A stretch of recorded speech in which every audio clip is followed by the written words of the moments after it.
Dead Time Chronicles, Frozen Shadows, Chapter 3. Read by the author, Jason Wilcox, and his wife, Tan Saley.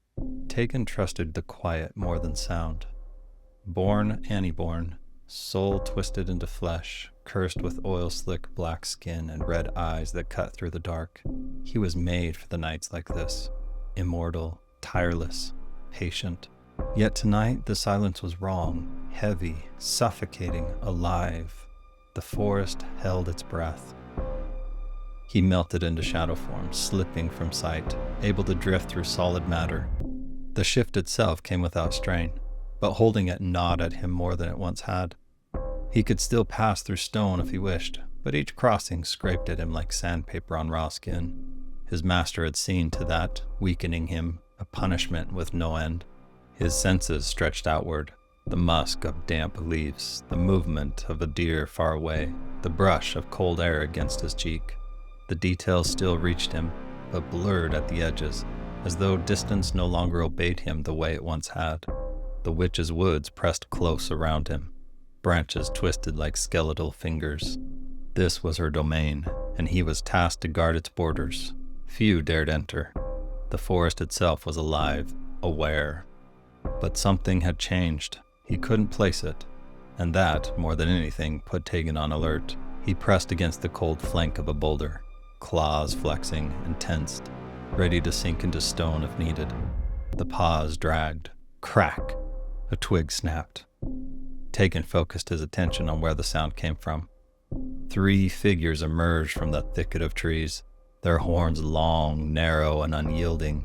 The largest a hulking beast with deep red skin. Recognition struck him. Kaz.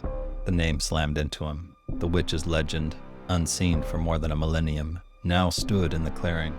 His massive frame rose stark under the moonlight, black tattoos winding across his skin in jagged patterns.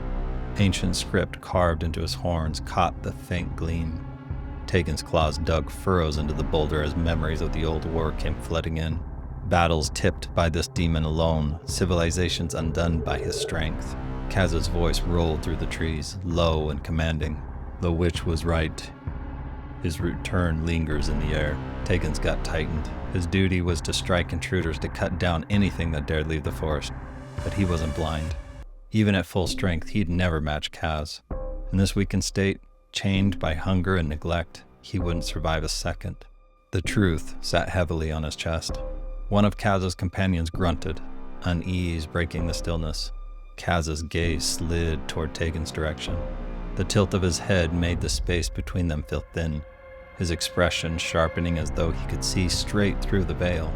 Then, unexpectedly, he pivoted, leading his demons out of the witch's domain. Relief lasted briefly. A roar split the air as a double-bladed axe crashed against the boulder, green sparks spitting into the night. Tagen dropped low. The weapon missed his head by inches. Pain burned across his shoulder where the blade had grazed him. The attacker merged into view, obsidian flesh ridged and cracked, runes pulsing white across its skin. Tagen lunged, claws igniting with his own energy. His strike raked the demon's side, leaving shallow furrows that smoked and hissed but did little more than anger it. The demon bellowed, voice like a rolling thunder. Degnar Macna! Fire erupted from his eyes and licked across his wounds, knitting them closed. Tagen reeled. The cut on his shoulder throbbed, still raw, his own body sluggish to mend. The axe swung again. Tagen dodged, slower than he should have been, and ran. He slipped past the first trees, hugging the border where the cover thickened. The place was dangerous for him, but better the edge of the witch's wood than certain death in the open. Branches tore his arms and face. His speed exceeded any human's, though it still lagged behind a healthy Aniborn's. The outskirts of the forest closed in. A flicker of motion yanked him to attention. The silvery shape hovered above the ground. A priel, segmented, metallic, beetle-like, it twitched beneath fractured moonbeams. His gut tightened. Priels never hunted alone. Worse, their sight cut through shadow form. If this one cried out, the witch's army would be on him in moments. The creature flared, body shifting to a searing orange as a shriek climbed its throat. Tagen lunged before the cry could peak, claws rendering its shell. He bit down, ichor slicking his tongue with bitter sweetness. The noise cut off, but too late. The forest stirred. A horn blasted, leaves shuddered. Another demon forced through the underbrush, dirt streaking its hide. Tagen's lungs burned. Cutting sideways, he shifted into his invisible form and pushed through a tree. Another swipe scored the demon's side, hardly slowing it. The axe smashed into the dirt where he'd been. Then he misstepped. Once he would have met such a foe evenly. Tonight he was prey. He feinted left, then slashed right, claws carving the demon's wrist. The axe clattered down with a thunderous crack. For a second, he thought he had a chance. Its massive grip clamped his throat and lifted him easily. The demon laughed. Clever Aniborn, but never clever enough. Tagen's feet dangled, strength leaking from his limbs as he clawed helplessly at its arm. Spots danced in his vision. The demon's grip tightened. You're weak, it growled, and weak things break. One word. Enough. Everything stopped. Reverence crossed the demon's face. Moselda. The axe dimmed. His grip loosened. Tagen crashed, pain sparking through his bone. Moselda, the witch of these woods, shone through the haze, her presence pressing like a storm about to break. You bring chaos to my domain, she said, her tone soft but unyielding. He braced on the axe-scarred trunk and forced himself up, every instinct screaming to flee. You're alive. Do you know why? He shook his head. Because I allow it. Her voice commanding. Pain lanced through him as she flicked her wrist, then dissolved into warmth. His wounds closed, the ache eased, but the weakness remained.